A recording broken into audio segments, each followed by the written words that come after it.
Assalamualaikum warahmatullahi wabarakatuh. Selamat siang dan semangat pagi. Perkenalkan, nama saya Andri Budiharto dari kelompok 6. Kami dari kelompok 6 akan menjelaskan tentang pasar persaingan sempurna yang menjadi bahan tugas kami dalam mata kuliah ekonomi manajerial. Untuk kali ini saya akan menjelaskan tentang jenis-jenisnya ya, jenis-jenis pasar persaingan sempurna, dan ada pengertian yang akan dijelaskan oleh Saudara Agam, ada ciri-ciri yang akan dijelaskan oleh Saudari Rizky Awalia, ada kelebihan dan kekurangan yang akan dijelaskan oleh Saudari Riri Syarifah, dan ada manifestasi pasar yang akan dijelaskan oleh Saudari Van Reza, ada permintaan dan penawaran yang akan dijelaskan oleh Saudari Nelisa.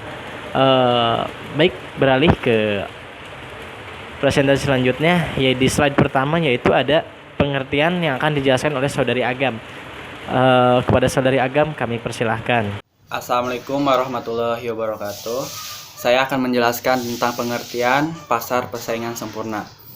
Suatu pasar di mana jumlah penjual dan pembeli konsumen sangat banyak dan produk atau barang yang ditawarkan atau dijual sejenis atau serupa. Pasar persaingan yang sempurna merupakan pasar di mana penjual dan pembeli tidak dapat mempengaruhi harga sehingga harga di pasar benar-benar merupakan hasil kesepakatan dan interaksi antara penawar dan permintaan. Permintaan yang terbentuk mencerminkan keinginan konsumen, sementara penawaran mencerminkan keinginan produsen. Dalam pasar persaingan sempurna, penjual dan pembeli sama sekali tidak mempunyai kemampuan untuk mempengaruhi harga pasar karena sudah ada ikatan batin bahwa antara penjual dan pembeli mengetahui struktur dan informasi yang ada di dalam pasar persaingan sempurna. Baik, di sini saya akan membacakan ciri-ciri dari pasar persaingan sempurna. Yang pertama yaitu homogenitas produk. Semua perusahaan memproduksi barang yang homogen atau yang sejenis. Produk yang mampu memberi kepuasan kepada konsumen tanpa perlu mengetahui siapa produsennya. Yang kedua yaitu pengetahuan yang sempurna.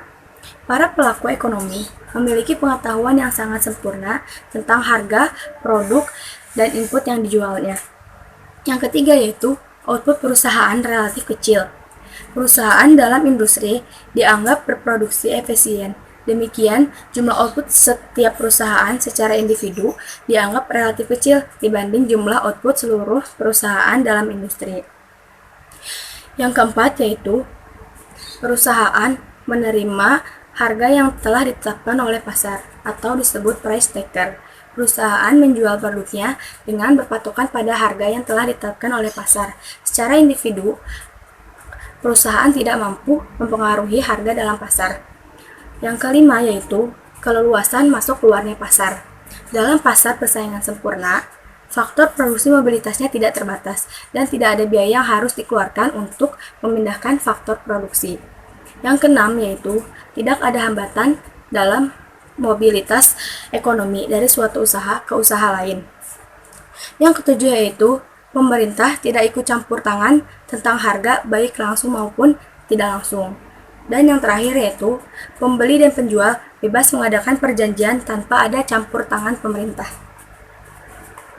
Perkenalkan, nama saya Riri Syarifah Soleha, NPM 021182995. Saya akan menjelaskan tentang kelebihan dan kekurangan pasar persaingan sempurna.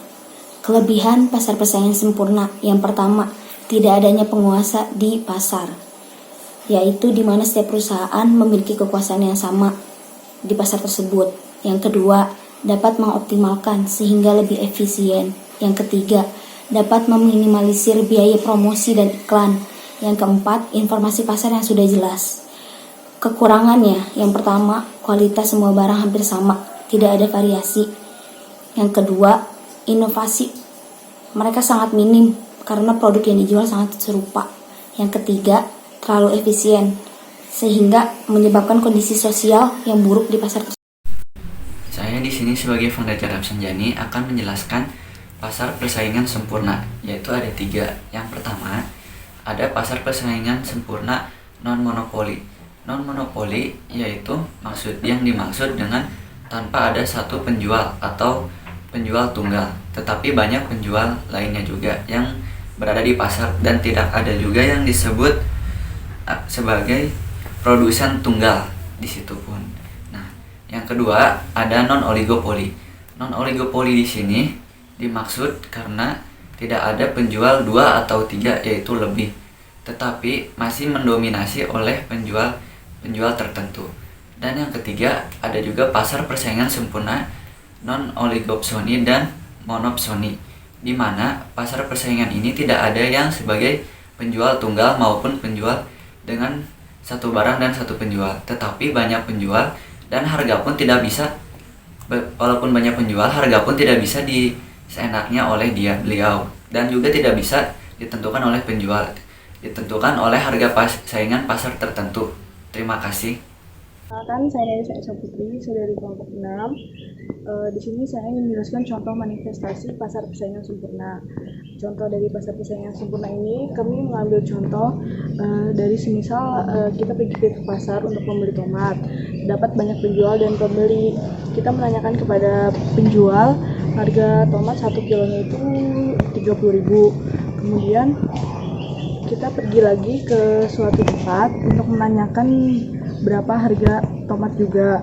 Harga yang ditawarkan akan sama untuk kuantitas yang diminta. Ini adalah contoh bentuk dari pasar persaingan sempurna.